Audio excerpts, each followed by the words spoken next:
Okay, எல்லாமே start ஆயிடுச்சு. இப்போ நான் எடுக்க போகிற கிளாஸ் என்னன்னா ஆம்ஸ்ட்ராங் நம்பர்ஸ். ஓகேவா? ஸோ ஃபர்ஸ்ட் ஆம்ஸ்ட்ராங் நம்பர்னா என்னன்னு பார்க்கலாம்.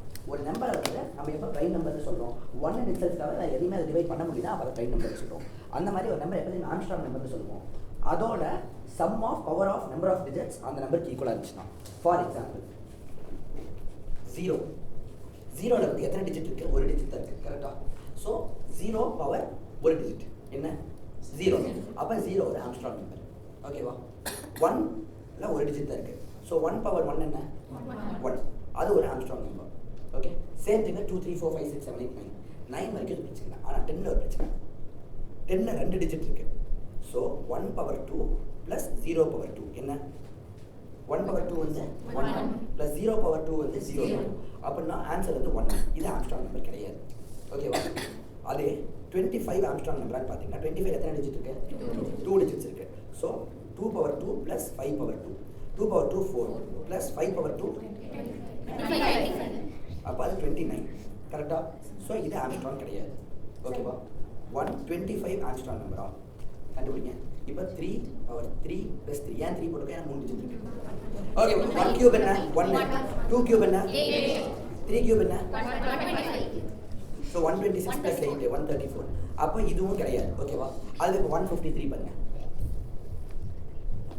1 cube plus 5 cube plus 3 cube அப்போ என்ன? 1 கியூப் வந்து 1, 5 கியூப் 125, 3 கியூப் 27, 3 ஆட் பண்ணால் 153. அந்த நம்பரே வந்துருச்சா? அப்போ இது ஒரு ஆம்ஸ்ட்ராங் நம்பர். புரிஞ்சிருச்சா? இவ்வளோ தான் Armstrong number. Sum of its cube, sum of its power of cube கிடையாது. 2 டிஜிட் இருந்தால் 2, 3 டிஜிட் இருந்தால் பவர் வந்து 3, 4 டிஜிட் இருந்தால் 4. So sum of the numbers raise to the power of number of digits வந்து அந்த நம்பராகவே இருக்கும். ஓகேவா? இப்போ இருந்தால் ஆம்ஸ்ட்ராங் நம்பர். புரிஞ்சிருச்சா? ஈஸியா? இப்போ கேள்வி என்ன? இதை எப்படி ப்ரோக்ராம் எழுதுறது, இதை எப்படி நம்ம ப்ரோக்ராம் பண்ண போகிறோம் அப்படின்றதும். ஓகே, ஒரு 1 மினிட் யோசிங்க. 2-3 மெத்தட் இருக்குது பண்ணுறது. முதல்ல வந்து கிஷோர் அப்படின்னு ஒருத்தர் வந்து ஸ்கைநெட்டில் இருக்காங்க. இதுக்கு வந்து கிஷோர் மட்டும் ஒரு டிஃப்ரெண்டான சொல்யூஷன் யூஸ் பண்ணுறாங்க. அதாவது ஸ்ட்ரிங்ஸை யூஸ் பண்ணுற மாதிரி. அதாவது எப்படின்னா, இந்த 153 அவங்க இன்புட்டாக கொடுப்பாங்க. இப்போ நீங்கள் என்ன பண்ணணும், இதுதான் நீங்கள் பண்ண வேண்டியது புரிஞ்சுக்கோங்க. 153 ஒரு இன்புட் வச்சுன்னா அதை 153 தனித்தனியாக பிரிக்கணும். இப்போ இதில் வந்து எத்தனையாக பிரிச்சிருக்கோன்னு கவுண்ட் பண்ணிக்கணும். 3 பிரிச்சிருக்கோம். ஸோ 1 பவர் 3, 5 பவர் 3, அப்புறம் 3 பவர் 3 இப்படி யூஸ் பண்ணணும். இந்த வந்த ஆன்சரை ஆட் பண்ணிக்கணும். இது மறுபடியும் அவங்க கொடுத்த அதே 153 செக் பண்ணணும். இவ்வளோ தான். புரிஞ்சிருச்சா? இதுதான் நீங்கள் பண்ணணும். இந்த ஒர்க் கிளியராக புரிஞ்சிருச்சு எல்லாருக்குமே? யாராவது புரியாத இருக்கீங்களா? ரொம்ப கிளியராக புரிஞ்சிருச்சு இந்த ஒர்க் ஃப்ளோ. இப்போ நம்ம பண்ண வேண்டியது எல்லாமே இந்த ஒர்க் ஃப்ளோ ஜஸ்ட் எக்ஸிக்யூட் பண்ண போகிறோம். இவ்வளோ. ஸோ கான்செப்ட் என்னன்னு புரிஞ்சிருச்சா? இப்போ நம்ம வந்து ஃபர்ஸ்ட் கொஸ்டின்னா எப்படி 153 1 தனியாக 5 தனியாக 3 தனியாக பிரிக்க போகிறோன்ட்டு. ஸோ அதுக்கு வந்து ஒரு சூப்பரான ஐடியா இருக்குது. இதுதான் உங்களுக்கு யூனிவர்சிட்டியில் ஒரு ஐடியா. ஸோ எனக்கும் அதில் தெரிஞ்சு, நான் படிக்கிறப்போ அதெல்லாம் படித்தேன். 153 mod 10 எவ்வளோ? 3 தான் வரும். கரெக்டா? ஸோ 3 தனியாக பிரிச்சாச்சு. ஓகே, இப்போ அதை லூப்பில் போடுங்க. நெக்ஸ்ட் என்ன பண்ணுங்கன்னா 153 டிவைடட் பை 10 எவ்வளோ? வெறும் 15. ஓகேவா? இப்போ இதோட ஆன்சர் 15 வந்துருச்சா? இப்போ லூப்பில் போட்டு மறுபடியும் அதை mod 10 பண்ணுங்க. 15 mod 10 எவ்வளோ? 5. 3 தனியாக வந்துருச்சு, 5 தனியாக வந்துருச்சா? இப்போ 15 by 10 எவ்வளோ? 1. இப்போ 1 mod 10 எவ்வளோ? 1 mod 10 1. ஸோ 1 தனியாக 5 தனியாக 3 தனியாக வந்துருச்சா? புரியுது என்ன பண்ணுறோம்? ஃபஸ்ட்டு mod 10 பண்ணுறோம். அப்போ அந்த கடைசி டிஜிட் தனியாக வந்துடும். அப்புறம் இந்த பேலன்ஸ் இருக்கிறத பை 10 பண்ணுறோம். ஓகேவா? அப்போ அந்த கடைசி டிஜிட் ரிமூவ் ஆயிடும். இப்போ இருக்கிற 2 டிஜிட்டை மறுபடியும் mod 10 பண்ணுறோம். அப்போ 2வது டிஜிட் வந்துடும். புரியுது என்ன பண்ணுறோன்ட்டு? ஓகே, ஸோ டோன்ட் வரி, நான் திரும்ப இன்னொரு தடவை சொல்கிறேன். இப்போ 153 இருக்கா? ஃபஸ்ட்டு mod 10 பண்ணோம், அப்புறம் பை 10 பண்ணோம். mod 10 பண்ணோடனே உங்களுக்கு 3 கிடச்சிரும். ஓகே, நெக்ஸ்ட்டு பை 10 பண்ணோடனே 15 கிடச்சிரும். கரெக்டாக? இப்போ 15 மறுபடியும் mod 10 பண்ணுங்க, உங்களுக்கு 5 கிடச்சிரும். 15 பை 10 பண்ணுங்க, 1 கிடச்சிரும். ஓகேவா? இப்போ இந்த 1 mod 10 பண்ணுங்க, 1 கிடச்சிரும். இதை பை 10 பண்ணுங்க, 0 ஆயிரும். ஓகேவா? 153 3 பிரிச்சாச்சு. புரியுதா? இந்த மாதிரி கடைசியாக 3 வரைக்கும் பண்ணிங்கன்னா எல்லாமே தனியாக வந்துடும். ஓகே, புரியுது? அது கிளியரா? இது வந்து university way of splitting. But அது கிஷோருங்கிற பையன் வந்து எப்படி பிரிச்சா அப்படின்னா எனக்கு ரொம்ப பிடிச்சிருந்துச்சு. ஃபஸ்ட்டு 153 ஸ்ட்ரிங்காக மாற்றிட்டு, அப்போ உங்களுக்கு தெரியல .2 ஸ்ட்ரிங் பண்ணலாம்ல. நான் ஸ்ட்ரிங் ஆஃப் 153னா அது வந்து 153 ஆயிரும். ஓகேவா? இப்போ இதில் வந்து ஆஃப் 0 இப்படி எடுத்திங்கன்னா இந்த 1 கிடைக்கும். ஆஃப் 1 எடுத்திங்கன்னா ஞாபகம் இருக்கா? வேரியபிள்ஸ் படிச்சிங்க. ஆஃப் 2 எடுத்திங்கன்னா 3 கிடைக்கும். இந்த மாதிரி ஒரு ஐடியா பண்ணாங்க. இதே ஐடியாவை நெக்ஸ்ட் பேரிங் பண்ணிடலாம். நான் பேரிங் பண்ணி கொஸ்டின் அனுப்பிச்சுட்டேன். அவனாவே சால்வ் பண்ண ட்ரை பண்ணேன். ஸோ அவனாவே இந்த ஐடியா சொன்னான். இது வந்து இது உங்களுக்கு கிளியராக புரிய வைக்கிறது நான் உங்களுக்கு நிறைய ஸ்டீச் பண்ணுவேன். ஸோ அது தனியாக டீச் பண்ணாமா இல்லை இந்த 10 கொஸ்டின்ஸ் முடிச்சோடனே டீச் பண்ணாமா, நானே டைலமாக தான் இருக்கேன். பார்ப்போம் நீங்கள் எப்படி அவுட்புட் ரேசிங்லாம் நல்லா பண்ணிங்கன்னா இது கூட நானே டீச் பண்ணிடுறேன். ஓகேவா? ஸோ இப்போதைக்கு நமக்கு அரேஸ் தெரியாதனால நம்ம இந்த மெத்தட் போவேனா, நம்ம அந்த மெத்தடே போய்க்கலாம். அது யூனிவர்சிட்டி மெத்தடும் கூட நம்ம ஆரம்பத்துலேருந்து யூனிவர்சிட்டி மெத்தடே போனாலும் அந்த மெத்தட்லேயே போய்க்கலாம். Okay, so other everything is clear right. நம்ம என்ன பண்ண போகிறோம், இப்போ வந்து நம்ம 1 5 3 பிரிச்சாச்சா. இப்போ நம்ம என்ன பண்ணுவோம்னா, இது ஒரு லூப்பில் ரன் ஆயிருக்கும்ல, இதை பிரிக்கிறதுக்கு ஒரு லூப் ரன் ஆயிருக்கும்ல, ஒரு வேரியபிளை வச்சுக்கலாம், கே அப்படின்னு ஒரு வேரியபிள் வச்சுக்கலாம். அதை வந்து 0ல் ஆரம்பிச்சு லூப் ஒவ்வொரு தடவை ரன் ஆகிறப்ப இன்க்ரிமெண்ட் பண்ணிட்டே வரலாம். அப்போ என்ன கே 1 2 3 ஆகுமா, வெளில வரப்போ கே 3 இருக்குமா அப்படின்னா 3 இருக்குது. ஸோ அதுதான் நம்ம வந்து பவரை ரைஸ் பண்ணணும். ஸோ நமக்கு தெரியும் பவர் கேக்கு ரைஸ் பண்ணிக்கணும்ட்டு. ஓகேவா? அந்த பிரச்சனை தெரிஞ்சிருச்சா? இப்போ ரைஸ் பண்ணதில் ஆட் பண்ணுறதுக்கு இன்னொரு லூப் எழுதிடலாம். இவ்வளோ தான் நம்ம வேலை முடிஞ்சது. ஓகே, புரியுதா? இதுதான் நம்ம பண்ண போகிறோம். ஸோ எஸ், இதில் வந்து நிறையா லூப்ஸ், டர்ன்ஸ், கார்னர்ஸ் எல்லாமே இருக்கும். Just keep listening. நம்ம வந்து ஃபினிஷ் பண்ணிடுவோம். Kotlin பவர் லேப்டாப் எதுவும் கொடுங்க. So let's just check whether everything is working right or no. Device manager let should be running. எமுலேட்டருக்குள்ளே போனோம்னா எல்லாத்துக்கும் எல்லாம் கிளியராக தெரியுதா? ஃபாண்ட் சைஸ் மட்டும் பெருசு பண்ணிக்கணுமா? 17 கொடுத்துட்டுமா? தெரியுதா இது இந்த சைஸு? 19 போய்க்கலாமா? இது நல்லா தெரியுதுல்ல?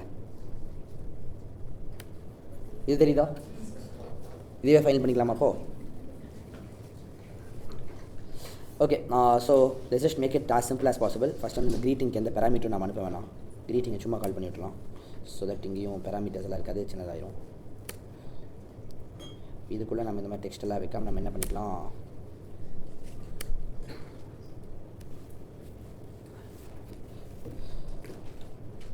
ஃபர்ஸ்ட் வந்து அதுக்கு பண்ண மாதிரி ஒரு டெக்ஸ்ட் ஃபீல்டு வச்சு ஒரு பட்டன் வச்சாகணும். அதுக்கு வந்து நமக்கு வழியே இல்லை. So first variables create பண்ணிக்கணுமா?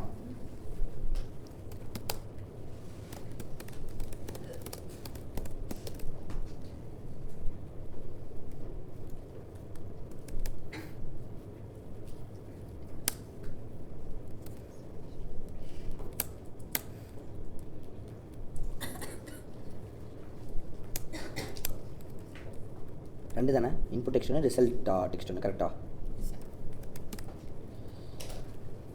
இதுக்கு அடுத்து காலம் தானே.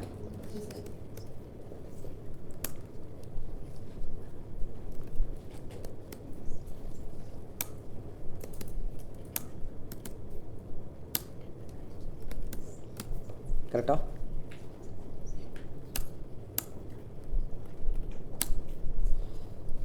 பேசாதீங்க. காலம்குள்ளே டெக்ஸ்ட் ஃபீல்டும் இது வச்சுக்கணும் இல்லையா? டெக்ஸ்ட் ஃபீல்டு ஒன்று, பட்டன் ஒன்று.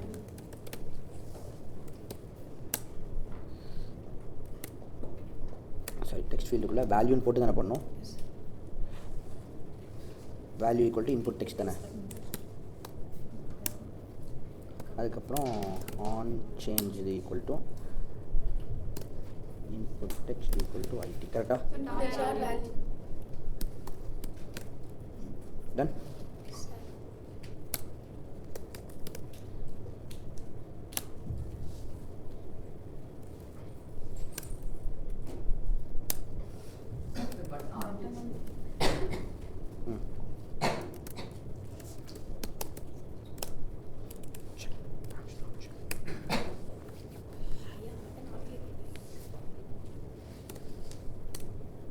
ஓகே, ஸோ இப்போது நம்ம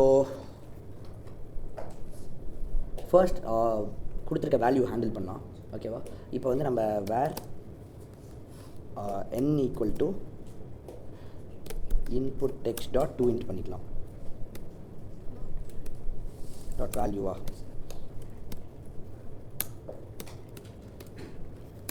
ஓகே, இப்போ வந்து நமக்கு வந்து இது வந்து ஸ்விஃப்ட் மாதிரி இல்லைங்கிறதுனால நமக்கு ஆப் கிராஷிங் நடக்கும். உங்களுக்கு வந்து அதை நான் காமிக்கிறேன்.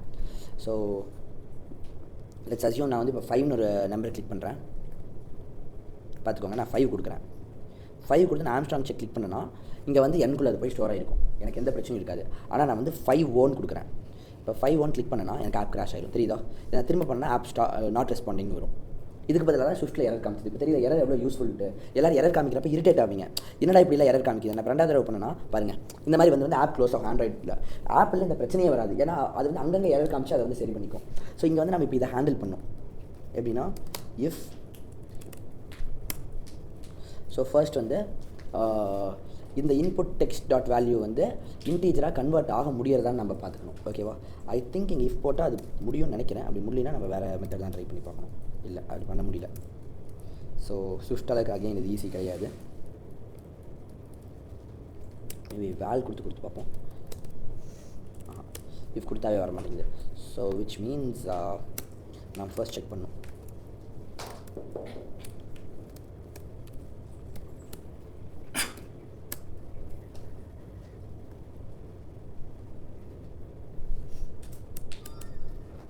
என்ன நம்ம என்ன பண்ணலாம்னா ட்ரை கேட்ச்னு ஒன்று பண்ணலாம். இது பாருங்கள், இது இன்ட்ரெஸ்டிங்காக இருக்கும். இது எல்லாருமே கவனிச்சுக்கோங்க, இது ஒரு ரிஃபல்ஸ் மாதிரி தான். ட்ரை ஓகேவா? இப்போ இது ட்ரை ஆகும். சப்போஸ் எரர்னு வச்சுக்கோங்களேன், இது வந்து கேட்ச் ஆகிக்கும். இருங்க நான் சொல்கிறேன்.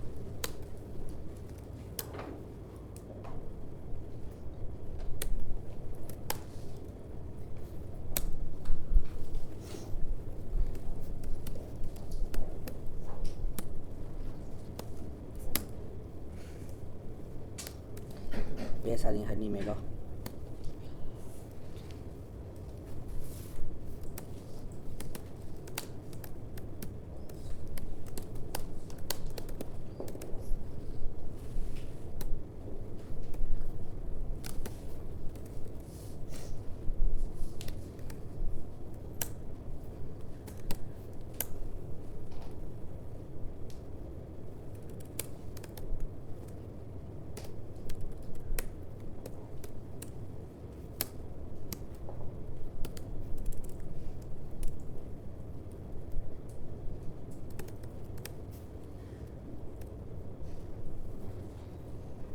கான்டெக்ஸ்ட் அனுப்புறது தான் இதில் பெரிய தலைவலியே.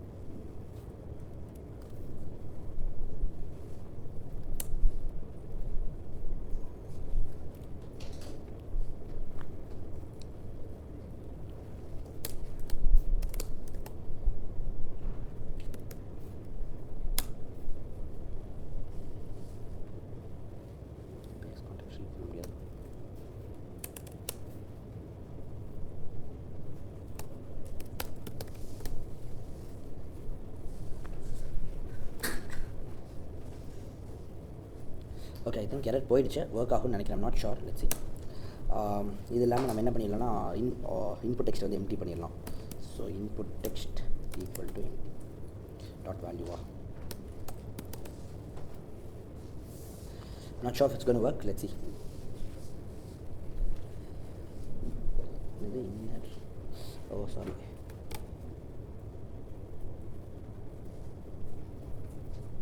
இது இன்னர் பேடிங்கில் எரர் காமிக்குது. ஓகே, இப்போ நான் 5 கொடுத்து ஆம்ஸ்ட்ராங் செக் கொடுக்குறேன். எந்த ப்ராப்ளமே வரல. பார்த்துக்கோங்க, ட்ரை கேட்ச் எப்படி ஒர்க் ஆகுதுன்னு சொல்லித்தரேன். இது பேர் எரர் ஹேண்ட்லிங்னு சொல்லுவாங்க. அதாவது இந்த ப்ரோக்ராமில் வந்து நான் எழுத வேண்டிய போர்ஷனை நான் வந்து ட்ரைக்குள்ளே எழுதிட்டேன். இந்த ட்ரையில் ஏதாவது எரர் வந்துச்சுன்னா அதை வந்து எக்ஸப்ஷன் சொல்லுவோம். இப்போ வந்து நான் வந்து என்குள்ளே ஒரு இன்டீஜர் தான் இருக்கணும், கரெக்டாக? அதுக்கு பதிலாக நான் ஸ்ட்ரிங்கை ஸ்டோர் பண்ண ட்ரை பண்ணுறேன். இது வந்து ஒரு எக்ஸப்ஷன் ஆர் எரர் எக்ஸப்ஷன் எல்லாம் ஒன்று தான். அப்போ என்ன ஆகுனா, ட்ரையை விட்டுட்டு ட்ரையில் எரர் ஆயிடுச்சுன்னு எரர் காமிச்சு ஆப் கிராஷ் ஆகாது, கேட்ச்குள்ளே போய்க்கும். இப்போ கேட்ச்குள்ளே போனால் நான் என்ன பண்ணணும்னு சொல்லியிருக்கேன். ஒரு நம்பர் டைப் பண்ணுங்கள், நீங்கள் அழகாக டோஸ்ட் பண்ணிவிட்டு நான் கொடுத்ததை வந்து எம்டி பண்ணிக்கோன்னு சொல்லியிருக்கேன். ஸோ நம்ம பார்க்கணும் எம்டி ஆகுதான்ட்டு. இங்கே வந்து சும்மா நான் வேறு ஏதாவது டைப் பண்ணி பார்க்குறேன். நான் இப்போ கிளிக் பண்ணுறேன். எனக்கு தெரிஞ்ச டோஸ்ட்டுக்கு நான் கொடுத்தது தப்பு தான் நினைக்கிறேன். So just comment this and run it again. இந்த இடத்துல நான் கொடுத்துருக்கேன் இல்லையா, அதில் வந்து ஏதாவது தப்புன்னு நினைக்கிறேன். நான் அட்லீஸ்ட் அந்த நம்பர் வந்து எம்டி ஆகுதான்னு பார்த்துக்கலாம். ஸோ இப்போ நான் 5ன்னு கொடுக்குறேன், ஒன்றுமே ஆகலை. அதே 5i கொடுக்குறேன், விச் மீன்ஸ் அது எம்டி ஆகணும். கொடுத்தோன்னு எம்டி ஆயிடுச்சு பார்த்தீங்களா? ஸோ விச் மீன்ஸ் கேட்ச்குள்ளே சக்ஸஸ்ஃபுல்லாக வருது. நமக்கு டோஸ்ட் மட்டும் பண்ண தெரியல. மேபி நான் வந்து இங்கே பேஸ் கான்டெக்ஸ்ட் அனுப்பிச்சது ஒரு சின்ன தப்பாக இருக்கலாம். அதுக்கு வேறு ஏதாவது கான்டெக்ஸ்ட் எடுக்க ட்ரை பண்ணுவோம்.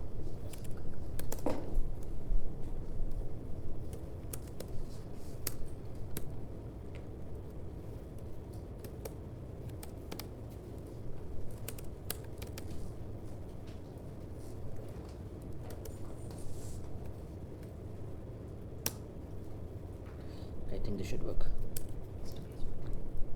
இங்கே வரும் பாருங்க, வருதா? தெரியுதா? ப்ளீஸ் டைப் பண்ண நம்பர்ன்ட்டு பார்க்க முடிச்சுதா?